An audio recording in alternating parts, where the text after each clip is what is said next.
Hey guys, thanks for tuning in to another video on ForgottenWeapons.com. I'm Ian McCollum and I'm here today at Morphy's with a gorgeous example of a Czech VZ52/57 rifle. This is possibly one of the shortest service life military rifles ever developed because it lasted about 2 years in service before it was replaced. Now the story here is that the 52-57 is an improvement to the VZ52 rifle. And VZ means visor, means model in Czech. So it's just the 1952 pattern rifle, which was almost identical in construction to the 52-57, but it was chambered for the 7.62 by 45 millimeter cartridge. It's a round that is very similar to the Soviet 7.62 by 39, but just slightly more powerful. 7.62 by 39 is essentially a 122 grain bullet at about 2,400 feet per second, where the 45 millimeter Czech cartridge was a 131 grain, I believe, at about 2,500 feet per second. So we're talking about 7% more bullet mass and about 5% more velocity. Pretty darn similar cartridges.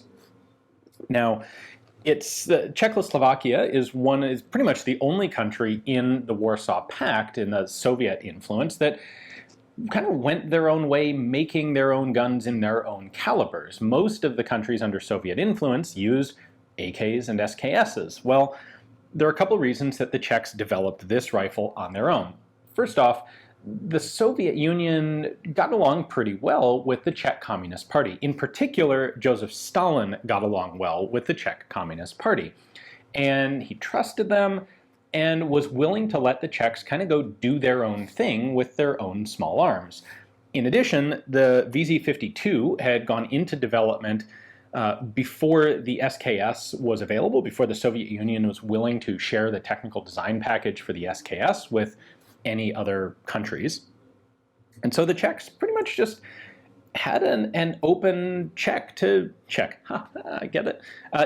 whatever it is that they wanted with small arms as long as they came up with something good. Well, there's long been a very high quality, very talented small arms industry in Czechoslovakia, and they developed their own rifle, the 52. However, Stalin died in 1953, and incidentally, the head of the Czech Communist Party, Klement Gottwald, died just very shortly after visiting Stalin's funeral. And in the aftermath of that, some of the new leaders of the Soviet Union were not quite so buddy-buddy with the Czechs. And they did some papers and did some talking and came to the conclusion that the Czechs needed to get in line, none of this separate cartridge business, and they needed to just, well, toe the line and adopt 7.62 by 39. So Czechoslovakia was pressured into converting away from its own cartridge. Now, by this point, we're talking mid-1950s, a couple 100,000 VZ52s had been manufactured, but now they've got to adapt the design to 7.62 by 39. And that new design would be the 52/57. So let's take a look at how you can discern this from the regular VZ52. Let's start with identification, and then we'll take a look at the internal mechanism. So right off the bat, the easiest, most definitive way to identify a VZ52-57 is to note that it says VZ52-57 on the side.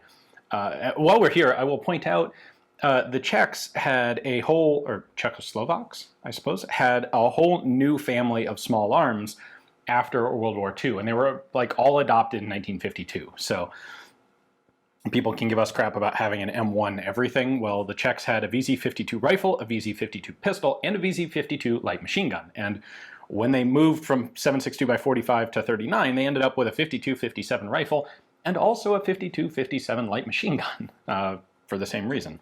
Anyway, the most visually distinctive way to identify this 57 pattern is by this pin right here. That's the barrel pin. The barrel's threaded and then pinned in place. And on the earlier model 52, this pin is located under the woodwork. So if you see that notch and that pin, that's definitely a 52-57. The other easily visible difference is in the magazine. So the 52-57 has this flat floor plate like so.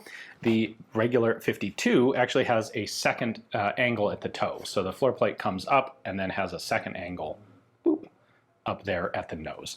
However, the magazines are interchangeable between the two guns, You can't load 7.62x45 into this magazine because it's got a bit of a spacer at the front, but empty magazines will fit in either gun. And for those of you who have these and want to shoot them and can't find extra magazines, because, by the way these were issued was with one pouch containing a single spare magazine and another pouch containing stripper clips, so there aren't a ton of magazines for these floating around. But if you find a regular 52 magazine, you can actually run 7.62x39 in it. I suspect you don't get quite the reliability because the rounds aren't going to stack quite properly, and maybe you'll want to download it by 1 or 2, but for casual plinking, a VZ52 magazine works just fine. There are also a couple of very minor technical changes to the gun. One of them is visible back here, this retaining spring for the butt plate. On the 52 pattern, it's narrower and a little bit longer. It's not a particularly relevant difference, just little variation between the two models. If we look at the markings on the other side, SHE is the factory code for Uhevsky Brod. That's the factory where these were all manufactured, and it is the only factory that manufactured them. The crossed swords there are a Czech military acceptance mark. 58 is the date of acceptance, so these were made in 57, 58, and 59. And then this is our serial number. This makes it look like production was pretty high, you know, a 2-letter prefix and a 5-digit serial number. However, the Czechs were using a system of obfuscating codes to dramatically inflate the number of guns that it looked like they were producing. So they had big numbers and lots of prefixes, but they only used a few letters, and they only used actually a few sequences of numbers as well. Lastly, the 52-57s were all Parkerized, where the 52s were originally blued. All right, now for mechanics, the magazine is a nose-in, rock-back type. They only ever made this size. It's a 10-round mag. You've got a very simple paddle magazine release there. Pull it in, rotate the mag out. You've got an M1 style safety at the front of the trigger guard. So in the trigger guard is safe. Forward of the trigger guard is fire. Pretty basic rear notch sight, graduated out to 900 meters. A hooded square post front sight.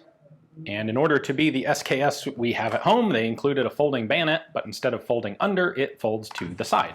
So you release it by pressing in on that button, and then it folds out like so, lines up nice and symmetrically under the barrel. To refold it, you just push that in again, and snaps into place. The locking mechanism is rather interesting in these, a little bit different than most others. To get to it, basic disassembly, we're going to start by taking the top cover, push it all the way forward, and then you can. It's under some spring tension, so keep a good handle on it. Got your recoil spring and guide rod, top cover. These just they're not permanently connected. There's just a little hole for the guide rod to lock into there. With that out, we just pull the bolt back to, let's see, where is it? Right there. There's a notch in the rail on the side of the bolt, and there's a matching lug right there, so you can lift the bolt out here.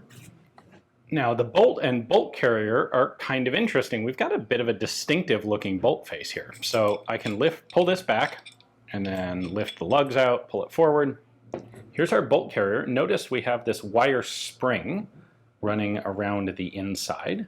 That's the hole for the recoil spring and charging handle and stripper clip guide. On the bolt, this sliding top piece is the extractor. You can see a little extractor lip right there. And then these are our locking lugs. Obviously, that's the firing pin, and this is a spring-loaded ejector. So when this pushes forward, the ejector plunger kicks out the bottom of the bolt there, and that is actuated by this lug in the back of the receiver. So when the bolt comes back and hits that, it's going to push this forward. By the way, this is also one of the very small features that's different between the 52 and the 57. The 52 is a little bit shorter and wider. Again, really immaterial in terms of differences. So this is in the unlocked position. and it's going to push a cartridge out of the magazine, push it forward into the chamber, which is right there. And by the way, the 5257s have chrome-lined bores, which is really nice. They tend to be in much better condition than 52 bores because the 52s did not have chrome-lined bores. Anyway, once the round goes into the chamber, it's going to stop. The bolt's going to be all the way forward. It will stop. The bolt carrier is going to keep moving forward like so. And the angled surface on the inside of the carrier here acts on these two lugs, pushes them downward. So the whole bolt drops down into this position. That's the locked position. You'll see we have actually 4 locking lugs in total. There, and on the other side. Those drop into these 4 recesses right here, and they hold everything nice and secure, while the hammer right there snaps up when you pull the trigger, hits the firing pin back here, protrudes forward, and fires. Now we get to the gas system, because something is going to push this back. That's really easy to get at. All I have to do is squeeze these 2 tabs on the handguard, and it lifts nicely off. And here is our short stroke gas piston. So we got a couple parts. We have the piston head, we have a transfer bar, and then we have the actual segment of the piston that pushes on the bolt. So if I just, the way this is going to work is gas is going to tap out of the barrel there. It's going to push this whole assembly back like that. And you can see 2 arms come out around the sides of the barrel right there. They're going to push. You can see the shiny spots on the face of the bolt. That's where it's been in contact. So it'll push the bolt back there, which is going to push this. The bolt carrier goes back, which forces the bolt up, which unlocks, and then the whole thing cycles back. Note that this little wire spring in there is there essentially to keep pressure on the extractor. So when the bolt is in the locked position, this extractor is being pushed down onto the cartridge by those 2 little wire springs so that it stays in contact. And at this point, it's now pushing, the cartridge is locked in because it's in contact with the bottom of the bolt face here, and it's held by the extractor at the top. And it'll go back until the ejector plunger pushes it out, and then it'll tip up and eject out the top of the gun. What's unusual about this gas piston, can take apart the elements here. By the way, this is one other element that is slightly different on the 52. The 52 has ventilated holes in this piece. Again, doesn't really work, and doesn't work any differently at all, but here is the actual component that pushes on the bolt along with its return spring. And then up here we have the piston head. So the gas piston, the gas vent itself is actually located basically right here on the underside of the barrel. And what it actually does is fill up the space in the back of the piston head here. You can see this shoulder. When this is all the way forward, there's an empty void right at the back of the piston head here. That fills up with gas, and it pushes the whole thing back. Essentially, it's using the outside of the barrel as a bearing surface. So instead of having kind of a central piston rod and something that's located up above the barrel, thus making the whole gun taller, it's just it's a annular piston working around the barrel itself.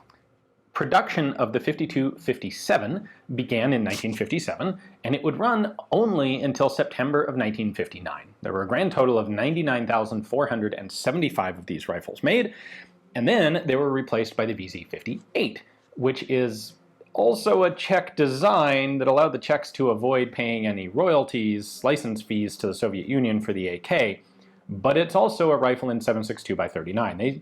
They were still able to design their own weapons, but they had to use the standard Soviet cartridge. At any rate, none of the 52s were ever converted to 52-57 pattern. The only rifles, all of the 52-57s are brand new manufactured guns. Now, once the VZ58 was adopted and put into service, these semi-auto carbines were really fairly obsolete, and over time they were given out as, or sold, depends on which, as military assistance, military aid to a variety of countries that were aligned with the Soviet Union and the Eastern Bloc. So In particular, a lot of the 52s, and pretty much everywhere the Czechs sent 52s, they also sent some 52, 57s. The guns were kind of a melange. In particular, a lot of them went to Cuba, and then beyond that, they spread across the Middle East, across Central and South America. They got into a lot of different places because they essentially were, especially the guns in 7.62x45, they were available. They weren't really of much use to the Czechs, and so they made really convenient military aid to give away to other people. So this is a gorgeous example of a 52-57. The fact that it has a chrome-lined barrel, that it is chambered for a standard, easily accessible cartridge, makes these very nice shooters for people today. Certainly much easier to shoot than 52 pattern guns with their oddball cartridge that's long out of production. So someone, I think, is going to be very happy with this nice example. Hopefully, you guys enjoyed the video. Thanks for watching.